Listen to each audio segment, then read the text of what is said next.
ओम श्री सनातन धर्म देवाय नमः। नमस्कार। कक्षा संख्या 61 पुस्तक है मनुस्मृति जी और हमारा मंगल उद्देश्य है धीरे धीरे सनातन धर्म जी को समझना भगवान गुरु सीताराम जी की अहेतुकी कृपा से। हमारी प्रयोग की जा रही पुस्तक है मनुस्मृति ही काशी संस्कृत ग्रंथमाला 114 चौखंबा संस्कृत भवन वाराणसी। हर श्लोक के अंत में भगवान गुरुजी कुल्लूक भट्ट जी के भाष्य को पढ़ा जा रहा है। आज जो श्लोक देखे जाएंगे उनका क्रम इस प्रकार है। दैविकानां युगानां च सहस्रं परिसंख्यया ब्राह्ममेकम् अहर्ज्ञेयं तावतीं रात्रिमेव च। अध्याय 1 और श्लोक नंबर 72। यद्वै युगसहस्रान्तं ब्राह्मं पुण्यमहर्विदुः रात्रिं च तावतीमेव ते होरात्रविदो जनाः। श्लोक नंबर 73। तस्य सो हर्निशस्यान्ते प्रसुप्तप्रतिबुध्यते प्रतिबुद्धश्च सृजति मनस्सदसदात्मकम्। श्लोक नंबर 74। ये आज के 3 श्लोक देखने का प्रयत्न किया जाएगा। तो कल की कक्षा में भृगु जी ने ऋषियों को बताया कि किस प्रकार ये 4 युग होते हैं। कृतयुग माने सतयुग, त्रेता, द्वापर और कलयुग। और ये 4 जो हैं इनके परिमाण कितना, इनका साइज़ है ये बताया गया। सतयुग 4000 वर्ष के होते हैं, त्रेता 3000 के, द्वापर 2000 के और कलयुग 1000 वर्ष के। और ये कौन से वर्ष हैं? ये देवताओं का वर्ष है। तो देवताओं का जो वर्ष होता है उसमें उनका एक दिन 6 महीने की रात और 6 महीने का दिन। मनुष्यों की 6 महीने की जो 6 महीने होते हैं उसकी उनकी एक दिन होता है और मनुष्यों की 6 महीने एक रात होती है। इस प्रकार देवताओं का एक दिन जो है वो मनुष्यों का 1 साल होता है। तो देवताओं का 1 साल जो है जब बीतता है तो मनुष्यों के 360 साल बीत चुके होते हैं। तो समझ में आया कि सतयुग जो है 4000 जो देवताओं के वर्ष के बराबर है। तो ये सब 360 से गुणा हो जाएगा अगर मनुष्यों के वर्ष देखने हैं। तो 4000 देव वर्ष और उसके साथ संध्या के वर्ष हैं। तो ये सतयुग आने से पहले 400 वर्ष और जब है सतयुग की संध्या है और उसके बाद जो है वो संध्या अंश कहलाता है जो बाद में आने वाला है। तो संध्या अंश मिला के ये कुल काल 4800 हो जाता है, 4800। इसी प्रकार त्रेता 3000 है, 300 की संध्या और 300 की संध्यांश तो कुल मिला के 3600। द्वापर 2000 है, 200 की संध्या और 200 की संध्यांश कुल मिला के 2400। कलयुग 1000 देववर्ष है, 100 सालों की संध्या, 100 सालों का संध्यांश कुल मिला के 12000 देववर्ष। और 12000 को 360 से गुना किया मनुष्य वर्ष। इस प्रकार 432 इंटू 10⁴ इतने मनुष्य के वर्ष हो जाते हैं। तो 4,03,20,000 ये कुल मिला के एक चतुर्युगी कहलाता है या देव युग कहलाता है। तो अब इसमें ये कल हमने देखा, तो आज की कक्षा में हमें अब ब्रह्मा जी के दिन और रात का परिमाण अर्थात साइज बताया जाएगा। तो दैविका नाम युगा नाम तु सहस्रम, तो जो देवताओं से संबंध रखने वाले युग, ये जो देव युग कहा गया है, एक चतुर्युग, उसका परिसंख्या ब्राह्मम एकम अह, तो देव युगा नाम सहस्रम, तो एक चतुर्युग का 1000 चतुर्युग, ब्राह्मम दिनम ज्ञातव्यम, वो ब्रह्मा जी का एक दिन है।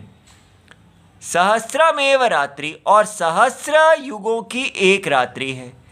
परिसंख्या इति, यहाँ जो शब्द परिसंख्या लगाया है, इति श्लोक पूर्णार्थ अनुवादः, ठीक है।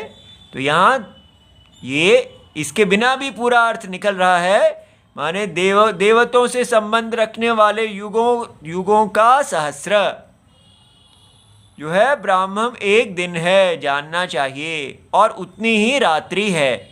तो परिसंख्या माने सहस्र की संख्या के साथ, ऐसे।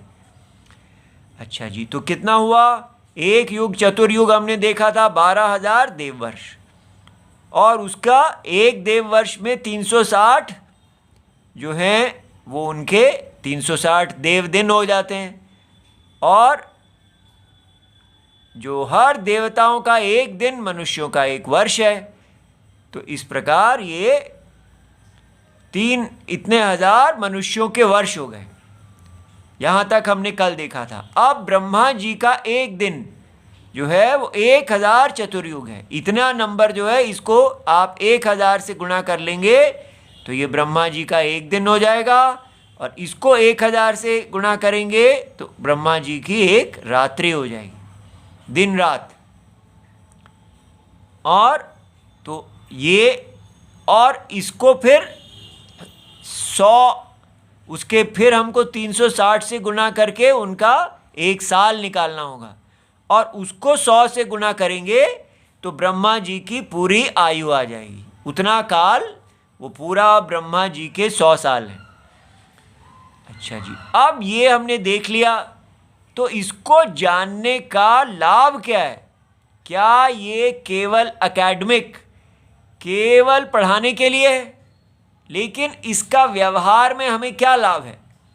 जैसे हम हिस्ट्री पढ़ते हैं, कोई भी चीज़ पढ़ते हैं, तो उसका जैसे यही होता है कि आप कॉलेज में जाके पढ़ा दीजिए, और कुछ चीज़ें होती हैं जो व्यवहार में प्रयोग भी होती हैं। तो हिस्ट्री आदि को समझा जाता है वो तो बस एकेडमिक ही है, पीएचडी कर लो उस पर। तो ये क्या, इससे पढ़ने से हमें क्या लाभ होगा? क्योंकि व्यवहार में तो हम लीनियर काल रेखा वाला टाइम ही प्रयोग करेंगे। तो ये जो आप चक्रात्मक काल बता रहे हैं, इससे हमारा क्या लाभ होगा? तो ये बात समझनी है कि ये जो लीनियर टाइम है, मॉडर्न साइंस जिस पे चलती है, और मॉडर्न साइंस जो है, आधुनिक साइंस जो है, वो कहती है कि यह जो लीनियर काल रेखा वाला काल है, ये सत्य है। ये बात आपको समझनी है। अर्थात ये वास्तविक काल है। वास्तव में ऐसा कोई काल है जो इस प्रकार, जिस काल के ऊपर परिणाम हो रहा है, और सृष्टि अपने बच्चे अवस्था से वृद्ध अवस्था तक आ रही है। इस प्रकार वो एक सृष्टि का बाल काल, सृष्टि की युवा अवस्था और सृष्टि की वृद्धावस्था देख रहे हैं। किस प्रकार सृष्टि जो है वो बिग बैंग महाविस्फोट से आरंभ होती है, उसमें कितने बिलियन साल पहले हुआ था, और उसके बाद धीरे धीरे कैसे मैटर आता है, फिर मैटर कार्बन हाइड्रोजन, फिर उससे कितने वर्ष के बाद जीव की उत्पत्ति होती है, और फिर कितने के बाद मानव आ जाता है, ऐसे करके उनका पूरा है। तो अब वो अब अलग दुनिया कह रहा है और ये अलग दुनिया। इससे अगर चलते हैं तो मानव जो हैं वो शुरू से ही हैं, सारे जीव हमेशा से ही हैं, क्योंकि ये तो कहा नहीं कि सृष्टि जब करते हैं तो इतने वर्षों के बाद मानव आते हैं। तो इसलिए इन दोनों में अंतर आ रहा है, तो कैसे करना चाहिए? तो ये ध्यान से समझिए कि आज कल के जो हमारे पढ़े लिखे लोग हैं वो यही वेस्टर्न मॉडल को ही पढ़ के आते हैं और वो कहते हैं हम तो भारतवासी हैं, हमें भारत से प्रेम है, भारत की संस्कृति से प्रेम है। तो किसी प्रकार उसको भी, ये साइक्लिक टाइम को भी इसके अंदर कुछ किया जाए, लेकिन वो उनका असली प्रेम लीनियर टाइम के साथ ही रहता है। और वो इसी पे अब जैसे दिखा, जैसे सरस्वती सिंधु सभ्यता है तो वो उसमें दिखा रहे हैं कि सारे वेद जो हैं वो सरस्वती सिंधु की ही बातें कर रहे हैं।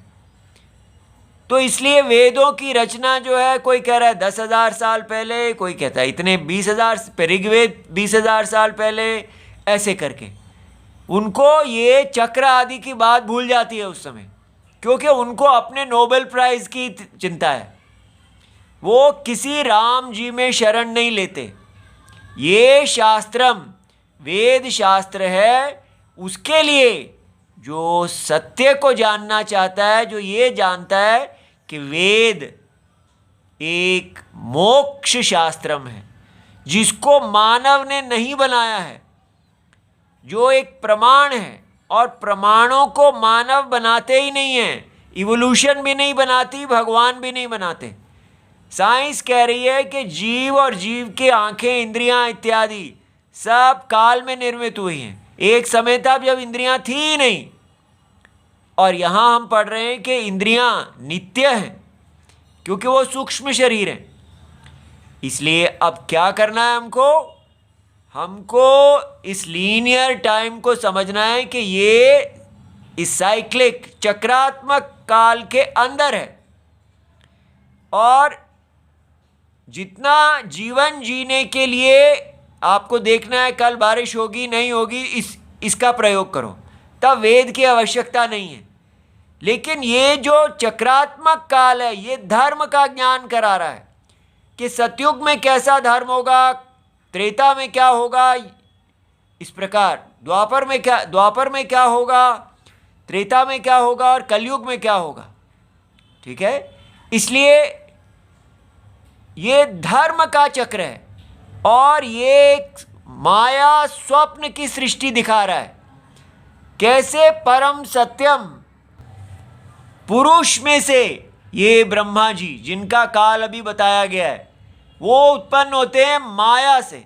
साइंस इस माया को नहीं जानती, सूक्ष्म शरीर को नहीं जानती। तो हमको, क्योंकि साइंस नहीं जानती, तो इसको छोड़ना नहीं है, इसको ऐसे ही बेकार नहीं कह देना है। जो आजकल चल रहा है, अपने मन को बदलना है कि ये एक विद्या है जो इस सृष्टि में प्रमाण रूप से है। ये प्रमाण की बुद्धि हमारे अंदर आनी चाहिए। इंद्रियां अपने विषयों को, शब्द स्पर्श रूप रस गंध को प्रकाशित करती हैं। इंद्रियों को ना इवोल्यूशन बनाती है और ना ही मनुष्य बनाते हैं, ना ही देव भगवान बनाते हैं। ये इंद्रियां सूक्ष्म हैं। अब साइंस सूक्ष्म शरीर को स्वीकार नहीं करना चाहती, उनकी मर्जी है, लेकिन वो नहीं करते तो हम भी नहीं करेंगे। ऐसा ये कार्य बंद करना चाहिए। आप स्वयं इस प्रमाण को देखिए कि, लेकिन अगर आप ऐसा करेंगे तो फिर बाइबल भी सत्य हो जाएगी, क्योंकि वो अपना काल बता रहे हैं। तो अगर आप कहते हैं वेद के द्वारा कहा गया काल जो है वो अपना है, तो बाइबल अगर कहती है सृष्टि 6 दिन में हो जाती है और आप इतना बड़ा काल बता रहे हैं, तो फिर 6 वाली क्यों ठीक नहीं है? बाइबल जो बता रही है वो भी काल रेखा के ऊपर सृष्टि बता रही है। साइंस और बाइबल दोनों एक सत्य सृष्टि को बता रहे हैं। बाइबल किसी अविद्या कल्पित माया की बात नहीं कर रही। वो कह रही है वास्तव में कोई गॉड अल्लाह हैं जो सृष्टि को बनाते हैं 6 दिन के अंदर, और वो इसीलिए उनके फॉसिल के साथ मुश्किल हो जाती है, क्योंकि वो दोनों से एक ही बात कर रहे हैं कि परिणामी सृष्टि।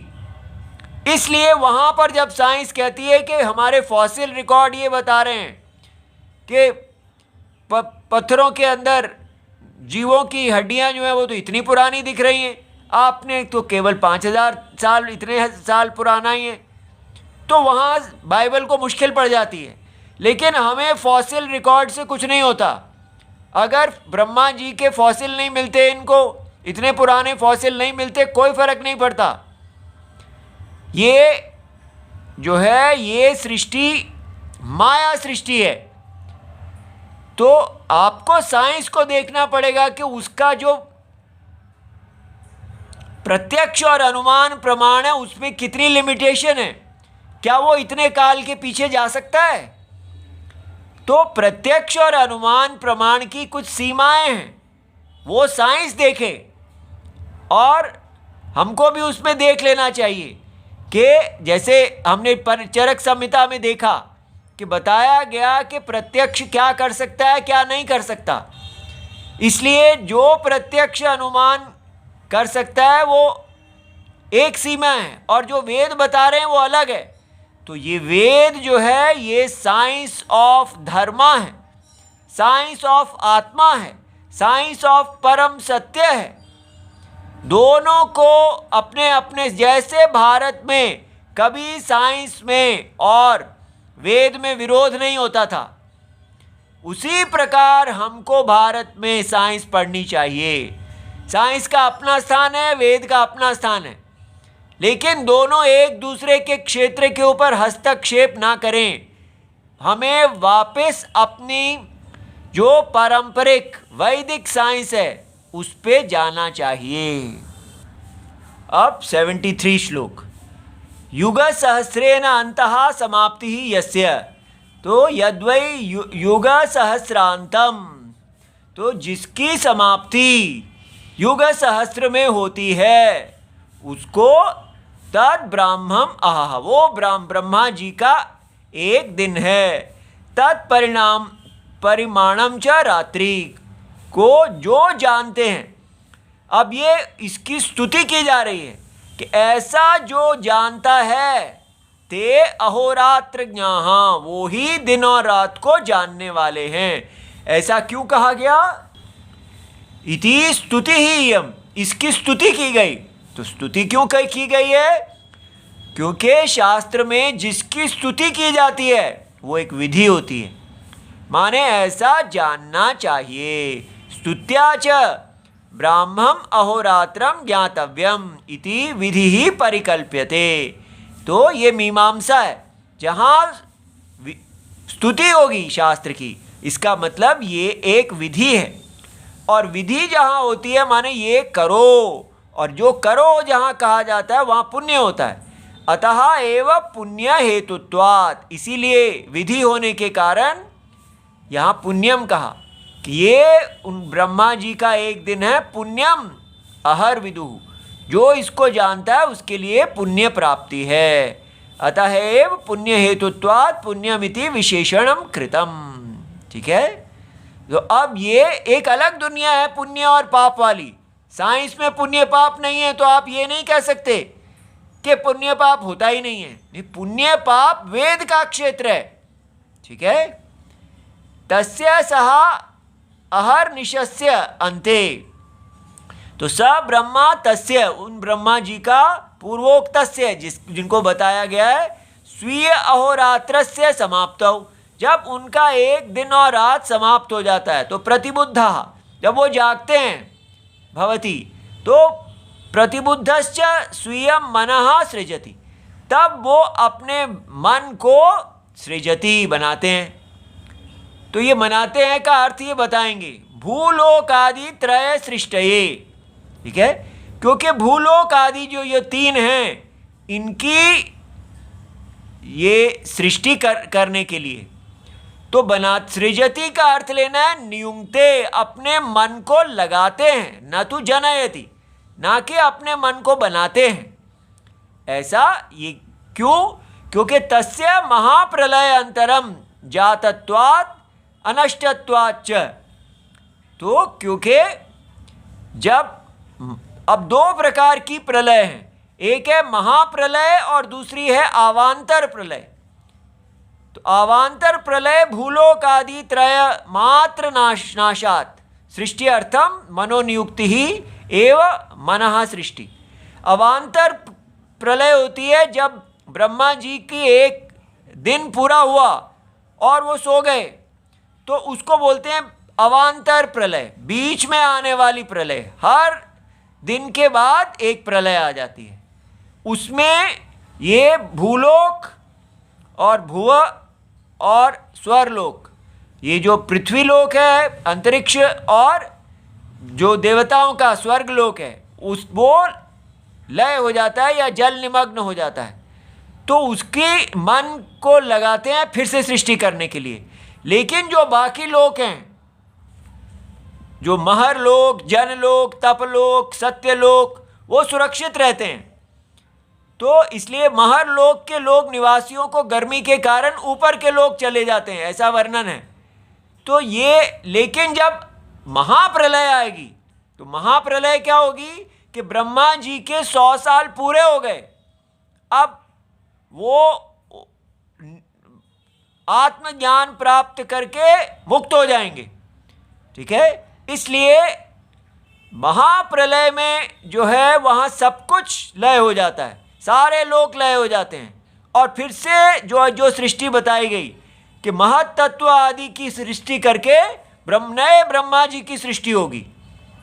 लेकिन यहाँ पर पूरे नए ब्रह्मा जी की सृष्टि नहीं होती। जैसे हम जागते हैं उसी प्रकार तो ब्रह्मा जी अपने मन को ये जो तीनों लोकों की पुनः सृष्टि करने में लगाते हैं, ऐसा यहाँ बताया गया। तो अब इससे हमको ये समझ में आना चाहिए कि ब्रह्मा जी को जो मोक्ष मिला वो कैसे उनके वो पूरी आयु तक वहाँ रहे और तब उनको आत्मज्ञान हुआ और मोक्ष प्राप्त हुआ। तारा तात्पर्य इसमें कि अगर हम अभी ही इसी शरीर में तत्व ज्ञान प्राप्त करते हैं तो हमें जो ब्रह्मा जी को इतने वर्ष के बाद मोक्ष, इस ब्रह्मा जी की मुक्ति कालक्रम से हुई, और यहाँ पर जो मुक्ति है उसको बोलते हैं सद्यो मुक्ति, इमीडिएट मुक्ति, आत्मज्ञान यही निश्चय करके। तो तात्पर्य इसमें कि व्यक्ति को इस प्रकार लोक प्राप्ति करके फिर मुक्त नहीं होना चाहिए। ब्रह्मलोक में मुक्ति हो जाती है लेकिन स्वर्ग लोक आदि में मुक्ति नहीं होती, वापस मर्त्य लोक में आ जाते हैं। तो ब्रह्मा जी अपनी पूरी करके अवधि वापस मनुष्य लोक में नहीं आएंगे। उनका शरीर इतना पुण्य है कि उस पुण्यमय अंतःकरण में उनको जब सृष्टि करनी है तो आत्मज्ञान मिला, वेद मिले, तो उससे उनको शुद्ध अंतःकरण में आत्मज्ञान उत्पन्न हुआ। वो आत्मज्ञान हम अभी प्राप्त कर सकते हैं। इसलिए इस पुण्यमय वेद को बड़ी श्रद्धा पूजा से हमें ग्रहण करना चाहिए।